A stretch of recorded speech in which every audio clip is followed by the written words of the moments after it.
और खास मेहमान हैं अलग अलग पार्टी के, उनसे बात करनी जरूरी है। डॉक्टर विवेक गुप्ता, मुझे बताइएगा भी, समझाइएगा भी, तीसरी लहर स्तर पर है और जो डेल्टा प्लस वेरिएंट के केसेस सामने आ रहे हैं, अभी हेडलाइन स्टोरी भी है 80% फेफड़ा संक्रमित हो गया सिर्फ 24 घंटे में। ऐसे में जिन्हें फर्स्ट डोज अभी लगी है वो कितने सुरक्षित रह पाएंगे, और क्या अब ये सेकेंड डोज वाला जो डिफरेंस है इसे कुछ कम किया जाना चाहिए, ये वक्त की जरूरत है क्या? बड़ा इम्पोर्टेंट सवाल है और बड़ा सोचने का सवाल है। देखिए, ऐसा है कि जो डेल्टा वायरस है, जिसका हमने variant of Indian origin of variant of concern भी कहा गया WHO से, इंडिया में पहली बार देखा गया, इसलिए इंडिया का नाम दिया गया। लेकिन इंडिया ने जब कहा कि इसका नाम इंडिया से न जोड़ा जाए तो उन्होंने अल्फा, बीटा, गामा और डेल्टा कर दिया। अच्छी बात है, लेकिन डेल्टा वायरस जो है, जो उसने महामारी सेकेंड वेव की करी और इसमें विरलेंस बहुत ज्यादा देखा गया, निमोनिया भी ज्यादा हुआ और पेशेंट चौथे पांचवें दिन ही वेंटिलेटर पे कई पेशेंट्स आ गए और इसी वजह से ऑक्सीजन जो लिमिटेड सप्लाई थी उसकी वजह से पेशेंट की काफी डेथ हुई। अब इसमें देखा गया कि पब्लिक हेल्थ फाउंडेशन एक है वहां पे, क्योंकि ये delta virus is also seen very well in UK, तो उन्होंने 22 मई को एक स्टडी करी। उसमें देखा गया कि जो कोविशील्ड और फाइजर दोनों हैं, उसकी फर्स्ट डोज लगने के बाद केवल 30 to 33% पेशेंट्स की एफिकेसी आती है और सेकेंड डोज के बाद करीब 50% आती है डेल्टा वायरस में। लेकिन फाइजर से देखा गया कि जो कि 90% की एफिकेसी 2 डोज के बाद कह रही थी, after first dose in delta virus it was reduce to 80%। अब ये देखा गया 30 to 35% अगर एफिकेसी है, जो उनकी स्टडी है डेल्टा डेल्टा प्लस, इसके बाद बात करूंगा मैं।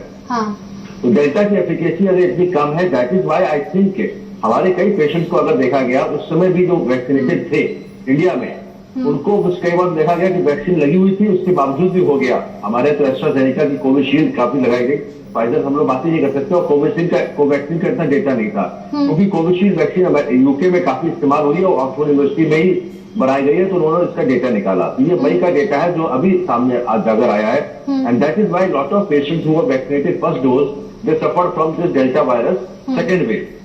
अब ऐसी कंडीशन में हमको करना क्या चाहिए? सेकेंड, इसका मतलब यह है कि हमको 2 डोज कम से कम लगाना, लेकिन 2 डोज के बाद भी डेल्टा में केवल 50 to 55% efficacy, it is not 70%। जबकि गामा जो पहला वाला वायरस आया था, जो पहला वायरस था अल्फा वायरस में एफिकेसी 75 to 80% कही गई थी। That's why we were very happy, that is why हमने कोविशील्ड लगवाना शुरू कर दिया और सबको लगा लिया। एक प्रॉब्लम डेल्टा प्लस की, कमिंग टू डेल्टा प्लस। अब जो डेल्टा प्लस के इसके बारे में तो अभी किसी को पता ही नहीं है, ये विरलेंस भी ज्यादा है या नहीं है, लेकिन ये सोचा जा रहा है कि B16172 जो 0.1 और लगा दिया गया, यानी कि there is another mutation which is आप कह रहे हैं कि फर्स्ट डोज, सेकंड डोज और फिर एक और बूस्टर डोज की भी इसमें जरूरत हो सकती है। जो let me complete just time कम है आपके पास, आई नो। जो डेल्टा है, डेल्टा में बूस्टर डोज की बात, थर्ड बूस्टर की बात अभी हम कर ही नहीं सकते, क्योंकि 6 महीने तक तो इसका काम करना ही है, एंटीबॉडीज जो भी है। लेकिन इन एंटीबॉडीज के खिलाफ क्या ये एंटीबॉडीज प्रोटेक्ट करेंगी डेल्टा प्लस को? ये क्वेश्चन मार्क है। इवन मोनोक्लोनल एंटीबॉडी जो लैब में प्रोड्यूस की जाती है, जिसके बारे में हम लोग रामबाण के बारे में सोच रहे थे, वो डेल्टा प्लस को इवेड कर देगी। यानी कि अगर थर्ड वेव डेल्टा प्लस की वजह से आती है, अगर ना आए भगवान कृपा से, तो it will be very dangerous, क्योंकि ये वैक्सीनेशन को भी इवेड कर रही है, प्रीवियस इन्फेक्शन को भी इवेड कर रहा है और साथ साथ मोनोक्लोनल एंटीबॉडीज को। तो हमें डिपेंड, मैं सरकार से एक बात कहूंगा आपके चैनल के माध्यम से, कि अगर मोनोक्लोनल एंटीबॉडीज, जो कि इसका बहुत ज्यादा यूज नहीं हो सकता है क्योंकि काफी महंगी है, 50,000 के आसपास की डोज होती है, मैं ये 2DG की बात फिर से करूंगा, 2-deoxyG ग्लूकोज, इसकी मात्रा ज्यादा रखें, क्योंकि vaccine is not completely effective, previous infection को भी इवेड कर सकता है डेल्टा प्लस। तो हमें दवा पे मेंटेन करना पड़ेगा, अर्ली ट्रीटमेंट। मैं एक फ्रेज बोलूंगा, hit the virus early and hit it hard. Virus अभी जो गाइडलाइन आई है सरकार की तरफ से, जहाँ पे कहा गया है कि आइवरमेक्टिन और फेविपिराविर का कोई रोल नहीं है, थोड़ा मॉडिफाई करना पड़ेगा थर्ड वेव को बचाने के लिए, otherwise lot of patients are likely to सफर।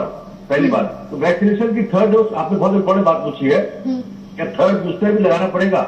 इसकी कोई स्टडी नहीं हुई है और मेरे ख्याल से अगर वैक्सीन अच्छी मात्रा में आ जाती है तो कम से कम हम कोशिश करें। अभी मौजूदा स्थिति में सरकार की तैयारी क्या है, इस पर भी बात करनी जरूरी है। सौरभ सिकदर जी, अभी मौजूदा